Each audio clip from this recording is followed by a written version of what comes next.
Bincang Bersama. Selamat datang smart listeners dalam program podcast Bincang Bersama. Di kesempatan kali ini Tasya Rustama akan menemani Anda. Dan di kesempatan kali ini juga saya punya tamu, sosok figur yang sangat luar biasa.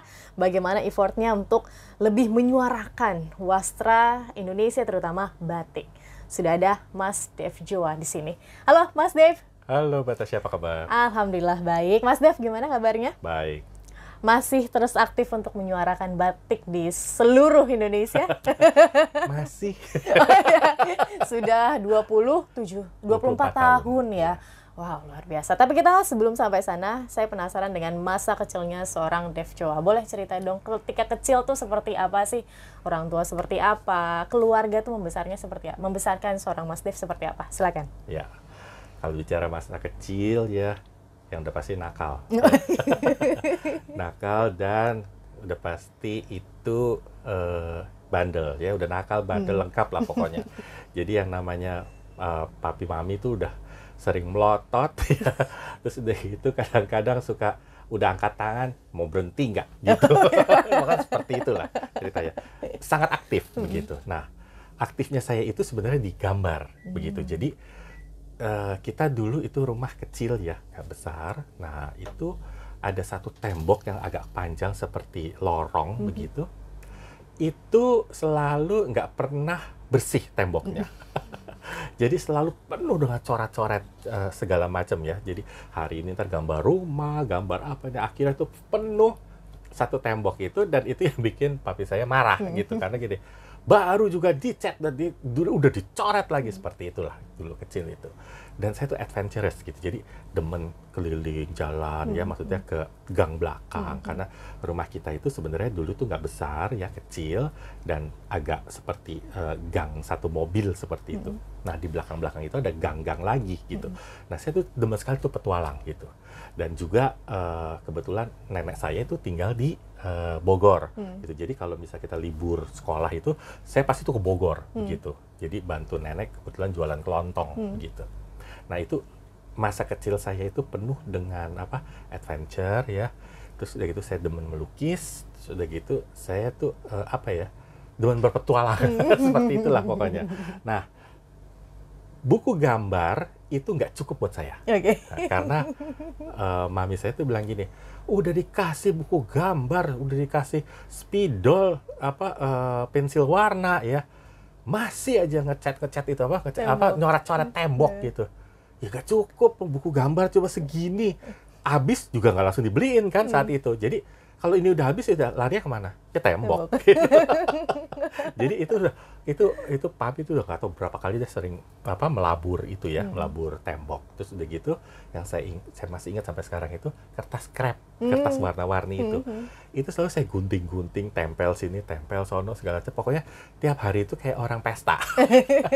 Kadang tuh papi itu sampai ngamuk ya, diambil semua, ditarik lagi, ya besok berdiri lagi, tempel lagi gitu. Jadi itu mungkin kalau saya kilas balik ya, itu mungkin kreativitas dari anak tersebut sih sebenarnya, yang mungkin kalau orang tua dulu tuh tidak melihat ya bahwa ini sebenarnya anaknya kreatif loh, ada gitu. potensi, Iya gitu kan? Kan maksudnya kalau orang tua sekarang yang modern tuh, mereka bisa melihat nih anak-anaknya punya potensi gitu. Jadi misalnya ketika dia lagi ngapain gini gitu segala macam, kayaknya nih anak gue nih ada potensi begini ya. Kalau orang dulu kan enggak judulnya. Pokoknya bengal banget sih dia anak, itu nakal banget sih dia anak. Judulnya begitu deh ya. Jadi itu masa kecil saya yang saya nggak pernah lupa begitu sampai sekarang. Berapa bersaudara Mas Dev? Saya anak pertama dan ada 2 adik saya ke bawah begitu. Jadi kami bertiga. Bertiga. Orang tua bekerja. Bekerja. Kan lekat sekali dengan batik ya sejak kecil. Enggak juga, cuma saya sedari saya ingat ya. Jadi saya tuh kalau melihat ibunya nenek itu selalu pakai batik gitu. Jadi di keluarga kami ternyata setelah saya dewasa, setelah melihat banyak foto-foto dari masa lalu begitu, ternyata di keluarga kami memang di keluarga peranakan Tionghoa itu kita memakai kebaya dan kain gitu. Jadi bukan yang congsam dan celana, Oh ya. gitu.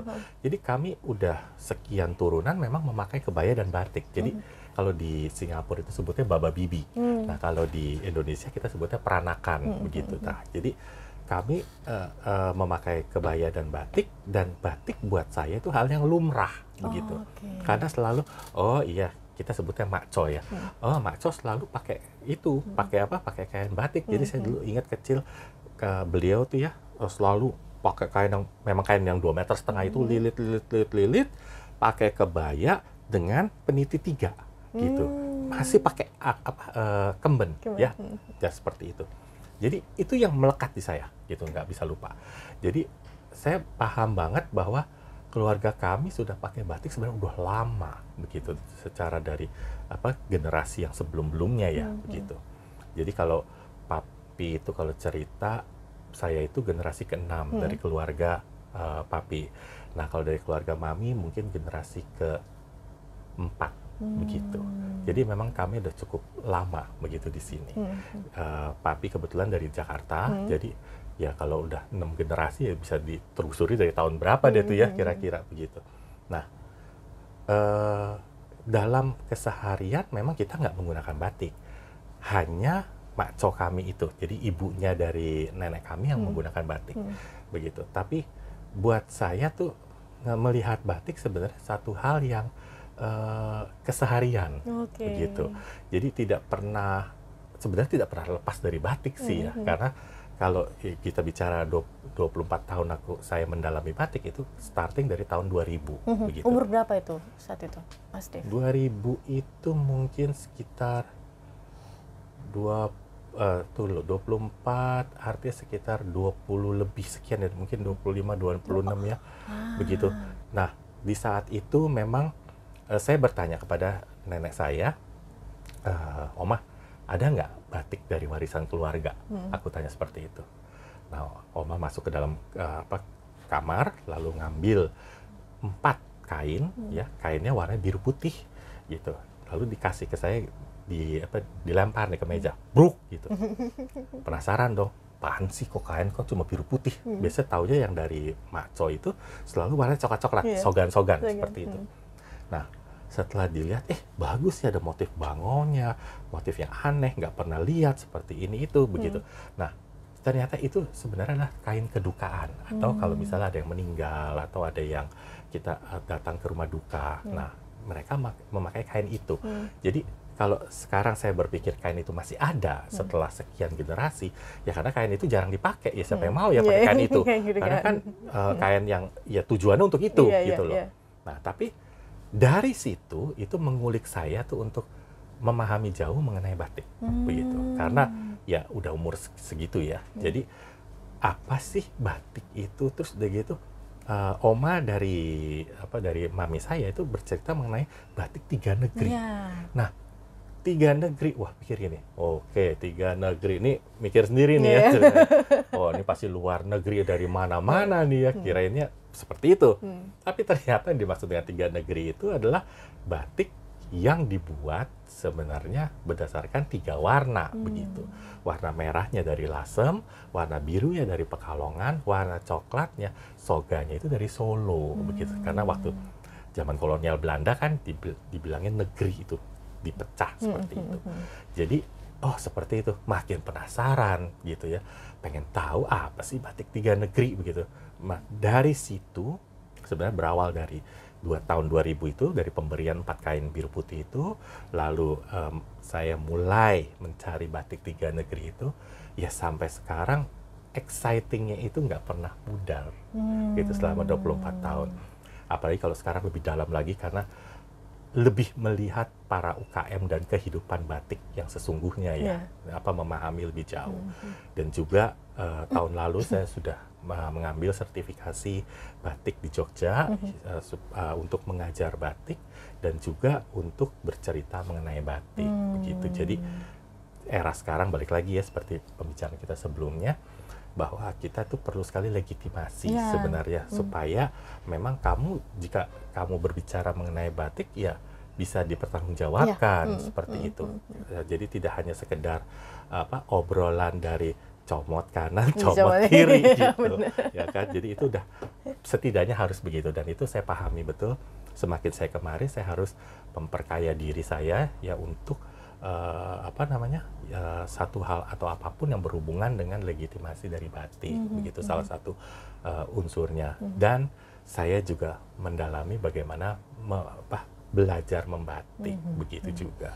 Jadi memang kalau masa kecil seperti itu saya nggak bisa lupa, karena kalau saya melihat anak-anak sekarang itu sebenarnya masa kecilnya kurang fun, ya kan? Sekarang ya? Ya sekarang. Jadi gini, kalau saya dulu ya masih bisa seperti itu, jalan berkeliling ke sana ke sini, adventure gitu ya, sampai lewat saya masih ingat tuh di Bogor itu ada satu jembatan yang jembatan gantung ya namanya juga jembatan gantung ya. Jadi saya masih ingat sampai sekarang. Jadi dari jauh ya, dari sisi berlawanan ada ibu-ibu bawa bawa barang di kepala sambil pegangan gitu. Yang namanya jembatan gantung kan ya gini dong. Goyang-goyang. Ya kan? Nah, saya demen sekali dulu kecil tuh jalan sebar itu goyang-goyang. Nah, itu tanpa melihat si ibu di ujung sana ya. Ini dari sini saya udah saya injek-injek kanan kiri gitu. Goyang dong. Yang sono teriak-teriak. Wow. Anak ini ya, saya udah teriak-teriak. Kita masih bingung. Apaan sih dia ngomel-ngomel? Padahal dia udah pegangan gitu, goyang-goyang. Maksud saya itu saya nggak pernah lupa loh kejadian itu. Jadi kalau menurut saya itu masa kecil anak-anak seusia saya sekarang itu, mereka satu lebih kreatif, dua karena keterbatasan segala macam mereka jadi berpikir ya. Terus udah gitu rasa keinginan tahu juga sangat besar, dan istilahnya masih takut orang tua. Dimana kalau anak sekarang ya gitu diomelin maminya ya dengan diplototin mata ya diem aja. Kalau kita dulu diplototin mata udah mateng lu, keringet dingin mati lu, mateng dua, aduh gimana nih, udah begitu kan.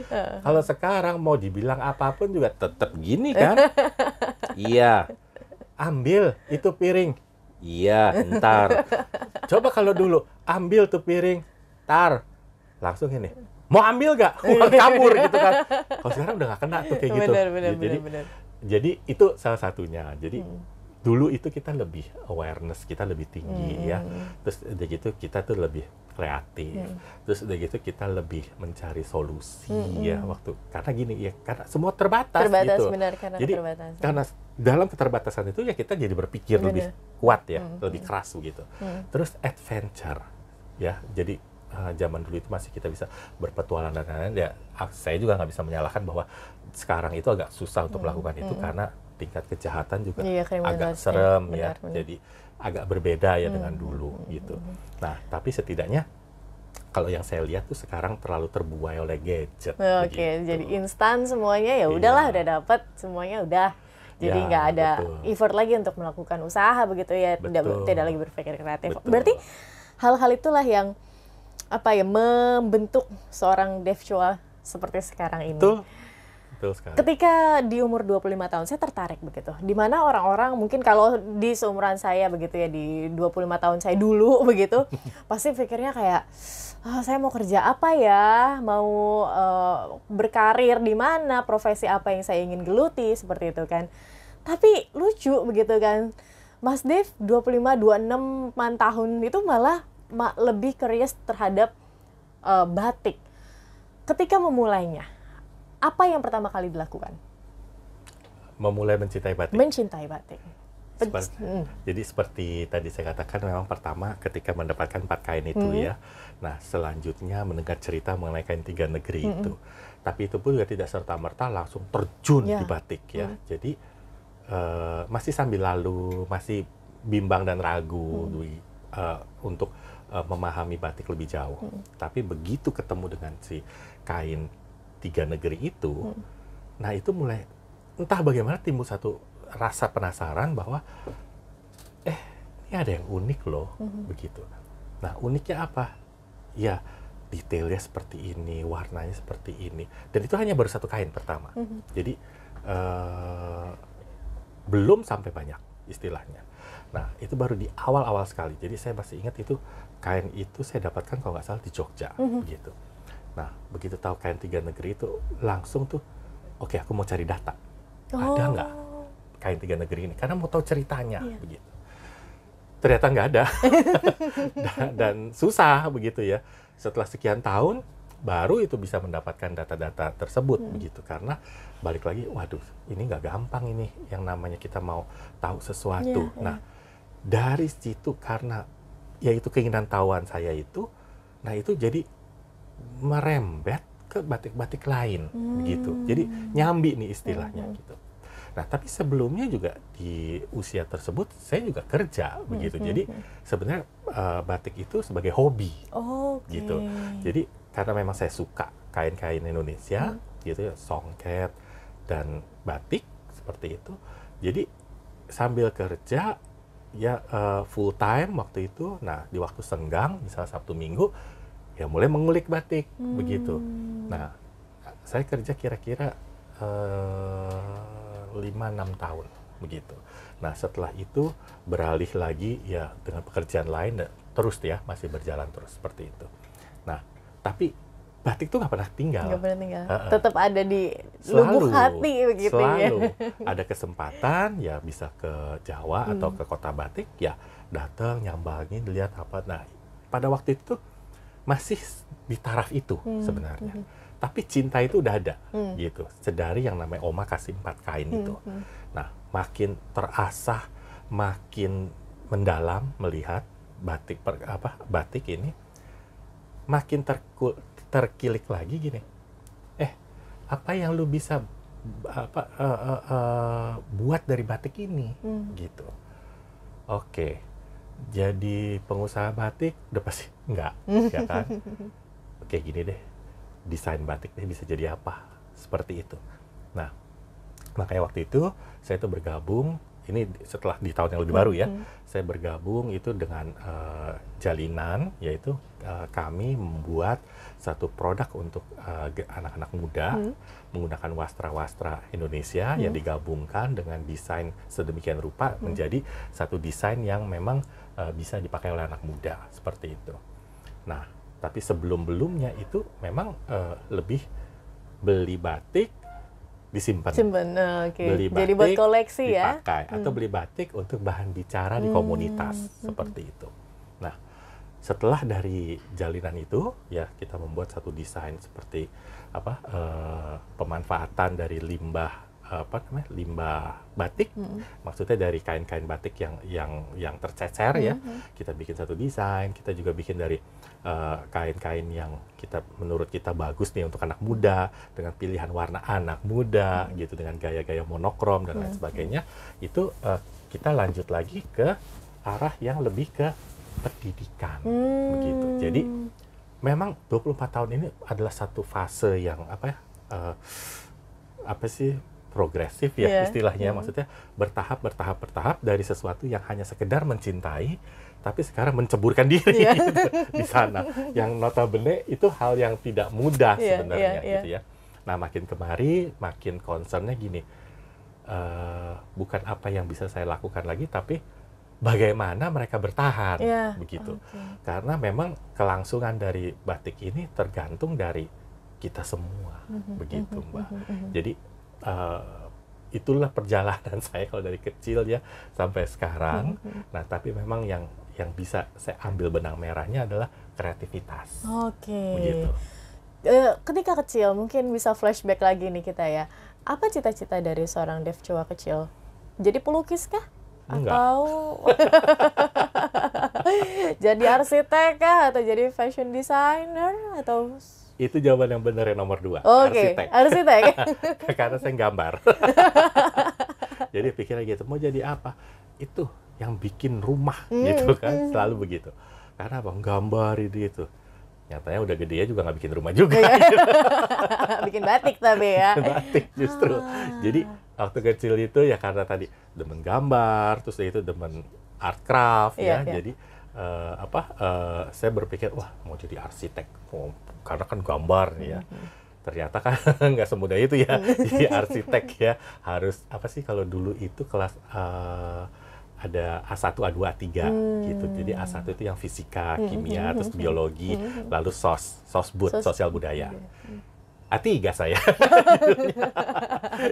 Larinya malah jadinya setelah kuliah, setelah lulus SMA itu ke accounting, begitu. Jadi kalau dilihat perjalanannya tuh memang ya itu sangat bergejolak begitu. Iya. Dinamis, betul. Jadi nggak monoton gitu. Nah, ya itu mungkin sesuai dengan karakter saya gitu. Jadi saya nggak bisa tuh namanya kerja ya duduk di belakang meja. Jadi accounting itu juga ya udah sekedar sekolah gitu. Nyata tetap saya terjun di marketing gitu. Nah, jadi ibaratnya kalau kita invest semangka, buahnya pepaya nih, nggak jadi semangkanya. Nah, makanya saya suka bilang sama papi saya, iya dulu kan gue maunya sekolah ini, katanya mesti sekolah itu, ya udah gue sekolah itu, akhirnya gue ke situ lagi kan. Nah, jadi hal yang tadinya tuh saya tuh mau sekolah itu lebih ke seni sebenarnya setelah lulus SMA itu. Nah, kebetulan memang saya dapat peluang untuk sekolah di Amerika waktu itu, jadi mengambil kelasnya itu memang ya bisnis begitu di sana. Karena balik lagi seperti pembicaraan kita sebelumnya, apakah seni bisa menghasilkan uang gitu ya kan? Nah, ternyata ya benar bisa begitu, tapi dengan tujuan yang tepat begitu kan, dengan visi misi yang tepat begitu. Nah, tapi kan di era itu nggak bisa, namanya kita dibiayai orang tua ya pada saat itu. Padahal itu juga dibiayai juga yang pokok aja gitu. Selebihnya tetap aja kita nyambi juga di sono ya kan. Sendiri ya. Betul. Jadi tapi itu menambah, ya balik lagi ya. Kita di zaman itu kan memang bukan yang mudah, maksudnya bisa waduh, duit habis nih, tinggal dikirim ya ke sana. Tapi enggak, saya juga kerja di library. Terus saya juga bikin tiap weekend itu saya tuh bikin paket-paket catering gitu. Jadi ntar masak ini, ntar masak itu. Syukur-syukur ternyata banyak yang suka begitu. Nah, jadi itu tadi kreativitas begitu. Karena gini, karena tidak punya gitu ya. Jadi dari tidak punya, maka berpikir apa yang bisa gue bikin ya maksudnya. Pokoknya sesuatu yang halal lah gitu ya, bukan yang aneh-aneh gitu. Oke, gini deh. Itu pun juga pertama kali kita berjualan juga gini. Rasanya mau ngomong misalnya ke Tasya gitu. Sia, gue bikin sayur asam nih, mau nggak gitu. Itu berat banget gitu loh kayaknya. Aduh, pokoknya berat banget deh. Pokoknya aku masih ingat deh itu ngomong pertama kali tuh mau ngomong itu. Aduh, gimana ya gitu. Tapi ternyata begitu 1, 2, 3. Lalu semua semua mention ternyata enak gitu seperti itu. Itu membuat kita ya semakin terdorong gitu untuk melakukan hal yang lebih. Nah, demikian juga dengan bisnis sekarang. Kalau misalnya kita nggak ada respon dari pasar, baik atau benarnya kita nggak tahu gitu loh. Jadi oke, kita bikin seperti ini aja, nggak tahu di pasarnya tuh misalnya jelek. Makanya butuh testimoni, butuh reviewer begitu kan dari orang, dari customer. Betul. Maka dari itu sosmed itu menjadi salah satu sarana sebenarnya untuk kita tuh dengar gitu apa. Ya walaupun kadang-kadang ada netizen yang agak sulit ya. Lucu ya. Ya itu udah dilamatkan aja deh gitu. Selama 24 tahun perjalanan batik begitu ya, Mas Dave. Gimana perkembangannya sekarang? Apalagi tadi sempat di-mention dengan adanya sosial media. Apakah sudah justru mendorong batik Indonesia lebih dikenal dunia kah? Lebih dipakai di anak-anak muda sekarang, dunia, atau seperti apa? Atau justru menurun? Trennya ada, mulai meningkat ya. Tapi secara generalize apakah itu sudah mengena sekali? Saya rasa masih 60% begitu. Jadi belum secara in total semua ya. Balik lagi karena ya satu sisi kita juga bersaing terhadap produk luar ya. Atau misalnya produk-produk yang bukan batik ya, atau bukan karya wastra kita begitu. Nah, ini memang butuh satu dorongan ya, satu wacana atau sarana ya untuk mereka-mereka ini yang muda yang memang berkreasi ini untuk lebih mengembangkan produknya gitu.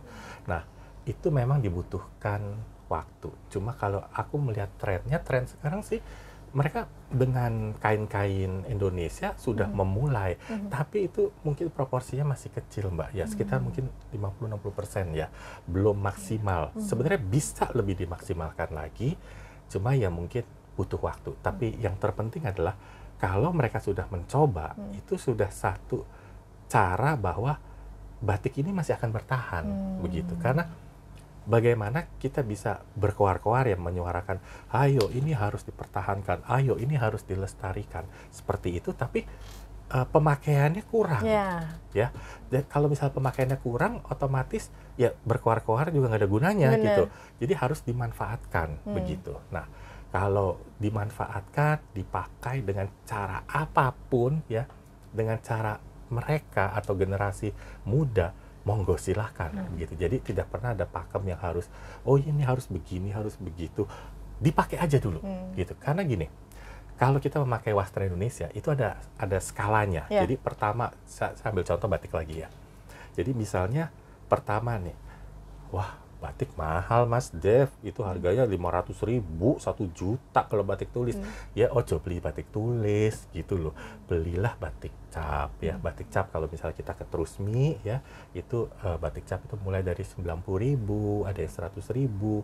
Bahkan kalau misalnya kita ke beberapa daerah ada batik-batik tulis yang sederhana ya, itu 150.000, ada yang 160.000, masih di bawah 200, masih terjangkau.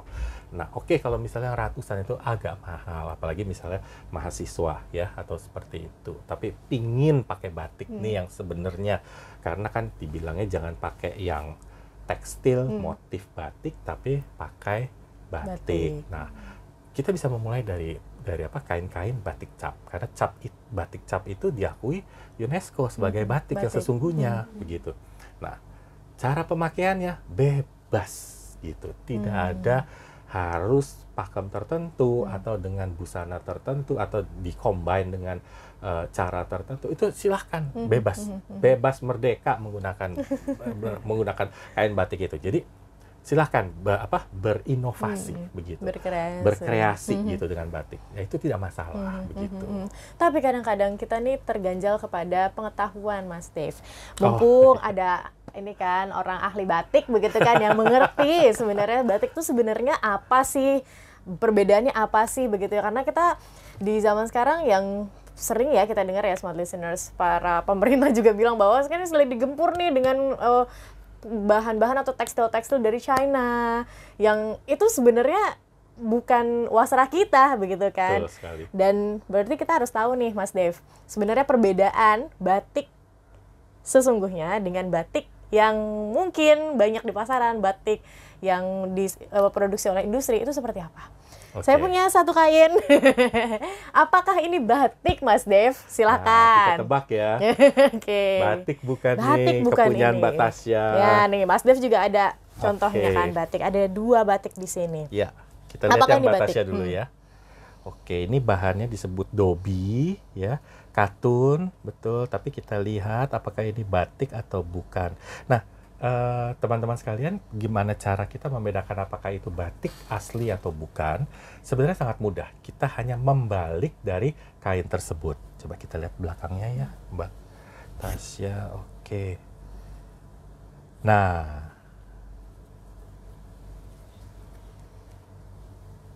ternyata berbeda teman-teman sekalian. Jadi gini, nah gini. Ini. Ya. Sisi luarnya berwarna lebih terang, sisi dalamnya itu lebih pucat atau lebih pudar. Ini menandakan bahwa ini bukan batik, tapi ini adalah tekstil motif batik karena diprint pada bagian depan. Jadi ini bagian yang diprint warna, dan ini adalah bawahnya, begitu. Dan di tepiannya ini seperti robekan di sini, ya seperti ini. Jadi robekan seperti guntingan, begitu ya kira-kira. Nah, lalu kalau dilihat dari motifnya, kita buka lebih lebar. Motifnya itu semua ya, boleh dibilang itu sempurna, hampir tidak ada cacat, ya, tidak ada cacat, sempurna, semuanya rapih bentuknya dan selalu berulang, ya. Jadi dari bunga yang warna oranye di sini, lalu di sini ada lagi bunga warna oranye. Nah, di sini ya, ini berulang dan ini semua sama peletakannya.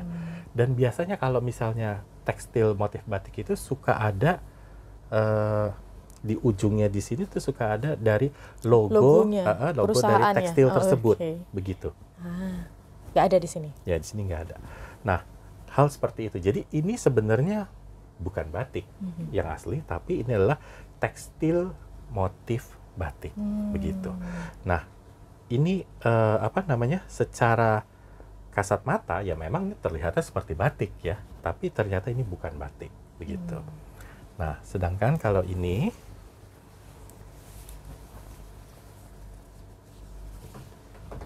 kita bisa buka. Oh, sorry. Ada sebelah sini. Ya. Nah, kalau ini, kalau kita lihat, ini boleh dibilang antara motif satu ini dengan motif yang di sini itu tidak sama, ya. Ke satu ini seperti kemarin, ya. Motifnya itu tidak sama, ya. Terus udah gitu pasti ada seperti kayak retak malamnya di sini, ya, tidak rapih begitu. Karena ini pengerjaan tangan, begitu. Lalu juga kadang-kadang juga suka ada ketetelan malam begitu, malamnya jatuh gitu ya, tidak pada tempat yang semestinya. Jadi seperti itu. Nah, seperti itu istilahnya bleber gitu ya. Bleber, iya. Karena memang dicanting begitu. Nah, jadi itu tidak sama. Dan juga di belakangnya itu istilahnya kalau saya bilang cetoya itu sama begitu. Jadi dia nembus bolak-balik. Tapi jangan salah, tekstil motif batik pun juga sekarang karena ingin menyerupai batik yang sesungguhnya, kadang itu diwarna juga bolak-balik gitu, atau di print bolak-balik sehingga warnanya itu seperti batik tulis pada umumnya begitu. Tapi memang kalau dalam memilih batik itu kita harus lebih meluangkan ekstra waktu untuk menilai apakah itu batik atau tidak, seperti itu. Ya. Baik. Jadi memang dibutuhkan waktu ya untuk kita itu mengerti batik begitu, supaya nggak ketipu gitu kan. Maksudnya kalau ketipu kan sayang ya, maksudnya teman-teman kalau misalnya mau beli batik yang asli ternyata dikasihnya yang tekstil kan, iya. sebel juga ya. Bener. Oke deh, Mas Dave, waktu kita singkat tapi mungkin bisa ditutup dengan mungkin harapan atau cita-cita seorang Dev Choa ke depannya seperti apa? Ya. Pada teman-teman sekalian, sebenarnya batik itu luar biasa indah, karya-karya wastra kita itu luar biasa disukai oleh seluruh teman-teman dari bangsa manapun, dan juga sangat indah. Nah, jadi bagaimana kita melestarikan mereka, yaitu dengan cara memakai dari produk-produk wastra Indonesia. Salah satunya adalah batik, karena warisan batik ini sudah menjadi ikon dunia setelah ditetapkan oleh UNESCO. Jadi sudah selayaknya kita bangga akan produk dalam negeri, yaitu berupa kain-kain Indonesia, terutama khususnya batik. Begitu. Baik, terima kasih Mas Dev untuk insight-nya. Ya. Kita bisa mengambil inspirasi dari seorang Dev Choa ya, bagaimana dedikasinya 24 tahun terhadap batik Nusantara. Beliau adalah pendorong. Kita juga harus ada effortnya juga di situ, smart listeners, dengan cara mungkin memakai batik di keseharian kita dan lebih jeli terhadap batik yang kita kenakan dan juga kita beli begitu ya Mas Dev, agar batik yang sesungguhnya. Betul. Agar ya kita bisa membeli batik benar-benar dari orang yang membuatnya, betul, tidak dari pabrik atau tekstil. Oke, terima kasih sekali lagi Mas Dev. Terima kasih, Mbak Tasya. Dan terima kasih smart listeners sudah bersama dengan kami dalam podcast Bincang Bersama. Saya Tasya Rustama dan Mas Dev Choa. Kami ucapkan terima kasih. Kami pamit, sampai jumpa. Bincang Bersama.